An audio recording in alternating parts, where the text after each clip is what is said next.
참 예수님, 요즘은 살 맛이 좀 나시죠?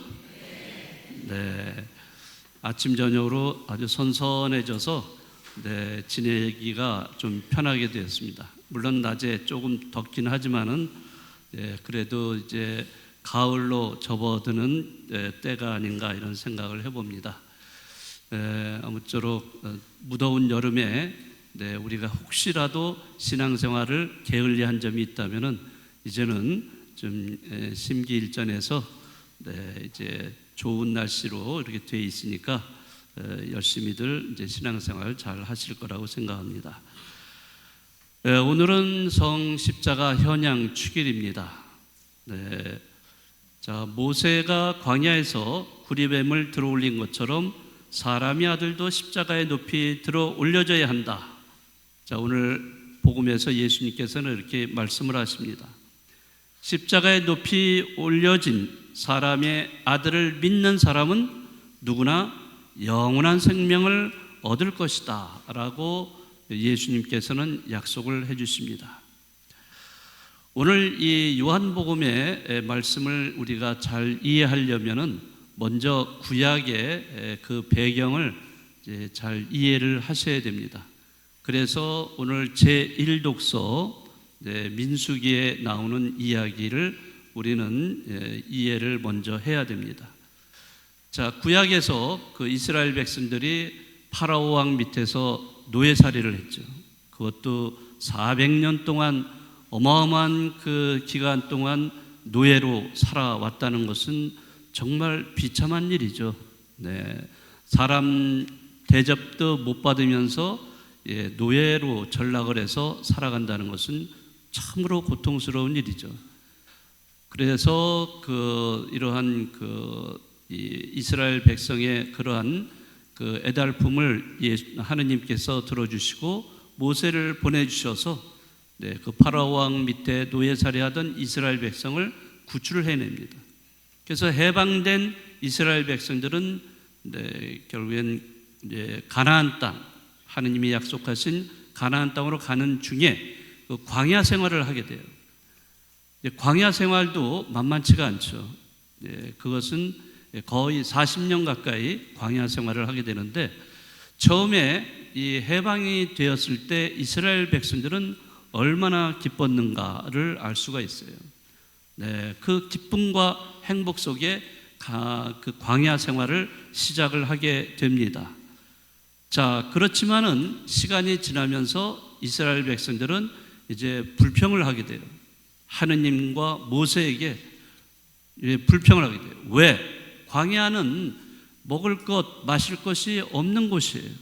아주 황량한 그러한 곳이기 때문에 제대로 물도 못 마시고 먹을 것도 제대로 못 먹고 계속 걸어가야 되고 이러다 보니까 결국에는 자기들의 그러한 그 어려움을 겪는 것에 대해서 불평을 하게 됩니다. 자, 그런데 불평을 넘어서서 이제는 원망까지 하게 되고, 그래서 급기야는 모세와 하느님께 대들고 또 항의까지 하게 됩니다. 자, 이러한 이스라엘 백성들에게 하느님이 어떻게 하셨을까? 자, 오늘 민수기에 보면은 뭘 보내주셨어요? 불뱀을 보내주십니다. 그냥 뱀도 아니고 불뱀이에요. 얼마나 무섭겠어요. 불뱀이 돌아다니면서 사람들을 물어서 다 죽게 만듭니다. 자, 이런 죽음을 당하는 이런 모습을 보고 나서는 이스라엘 백성들이 깜짝 놀라가지고 하느님께 너무나 자기들이 죄를 지었다고 잘못을 깨닫고 이제 모세에게 중재 좀 해달라 이렇게 요청을 합니다. 결국에는 하느님께서 이러한 모세의 중재 요청을 받아들이셔서 그들이 불뱀에 물려서 죽지 않도록, 그래서 물렸더라도 그 구리뱀을 만들어서 높이 올리면은 그 구리뱀을 쳐다보는 사람은 누구나 다 살아날 것이다 라고 이렇게 배려를 해 주십니다. 그래서 높이 들어 올려진 구리뱀, 이것은 이스라엘 백성에게 속죄가 되고 생명이 된 것입니다. 자, 이러한 구약의 배경을 가지고 오늘 요한복음을 여러분들이 묵상하시면 어느 정도 이해가 되실 거라고 생각합니다. 바로 오늘 구약에 나오는 민수기에 나오는 그 구리뱀, 이 구리뱀은 바로 예수님을 드러내는 예고된 그러한 표징으로 작용을 하고 있습니다. 오늘 예수님께서는 요한복음을 통해서 이런 말씀을 하시죠. 높이 올려진 뱀을 쳐다보는 사람이 살아날 수가 있었듯이 십자가에 높이 매달리신 그 예수님을 바라보는 사람들은 영원한 생명, 구원을 받게 된다는 것을 강조하십니다. 여기서 십자가는 수치이고 고통이지만은 또 동시에 그것은 생명과 구원을 드러내는 사랑의 표지이기도 한다는 것입니다. 예수님께서는 이렇게 십자가상의 죽음을 통해서 그 고통과 죽음을 통해서 결국엔 우리에게 구원의 길을 열어주셨습니다. 자, 그렇기 때문에 이 십자가라는 것은 양면성을 갖고 있어요. 한쪽은 고통이지만은 또 다른 쪽은 구원이라는 두 가지 이러한 그 표징을 우리에게 알려주고 있습니다. 바로 우리 신앙의 바탕이 되는 것은 이 십자가입니다. 우리는 이 십자가를 지고 가는 그러한 사람들이에요. 그래서 여러분들은 기도하실 때 어떻게 하십니까? 뭘 먼저 하세요? 기도할 때? 성호경, 그렇죠? 성호경 그럴 때 성부와 성자와 성령의 이름으로 하면서 자기의 온 몸에다가 십자 표시를 하는 거죠. 네. 그러니까 자기 자신이 십자가가 되는 거예요. 자, 이렇게 해서 우리 신앙의 밑바탕에는 이 십자가가 여기에 놓여 있어요. 그런데 십자가는 고통만이 아니라 또 한편에서는 구원을 상징하고 있다는 것입니다. 자, 이러한 십자가의 의미를 우리가 되새겨 볼 때 우리 인생 역시 그것과 마찬가지라는 것을 알 수가 있습니다. 우리는 인생을 살아가면서 행복과 불행, 고통과 기쁨, 편안함과 불편함 등 이런 양면성을 늘 체험하면서 살아가고 있어요. 우리는 행복과 기쁨 또 편안함, 안락함만을 원하겠지만은 고통과 불행, 불편함을 우리는 겪을 수밖에 없습니다. 우리 인생에서 고통, 또 불편함, 또 불행 이런 것이 없다면 얼마나 살기 좋겠어요. 그렇지만 그런 것들은 우리에게 필요악으로 존재를 하고 있다는 겁니다. 고통 속의 인생은 너무나 끔찍하지만은 그 고통을 통해서만이 인생은 더 높은 곳을 향할 수 있다는 것을 우리는 알아야 합니다. 이런 말이 있습니다. 고통은 하느님이 인간을 사랑하는 방법이다 라는 말이 있어요.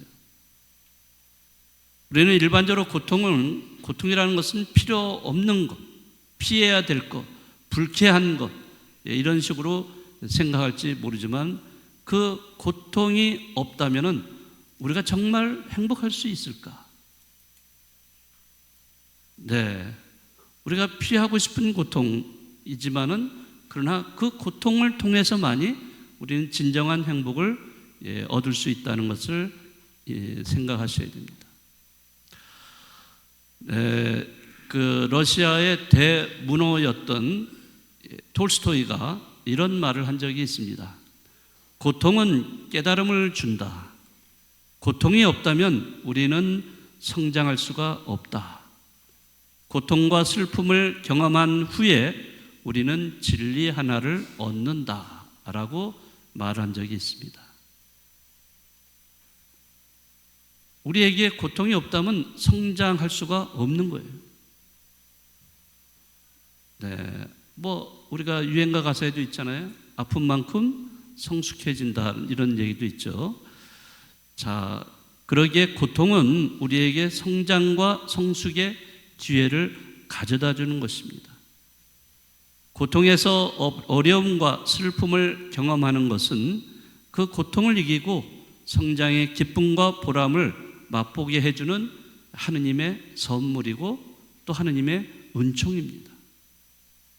우리가 진정한 신앙인이라면 그 아픔과 고통 속에서 하느님께서 나에게 이렇게 은총을 주시는구나 라고 생각을 한다면 우리는 정말로 그분에게 신앙 고백을 할 수 있는, 그래서 더 성숙해가는 존재가 될 수가 있습니다.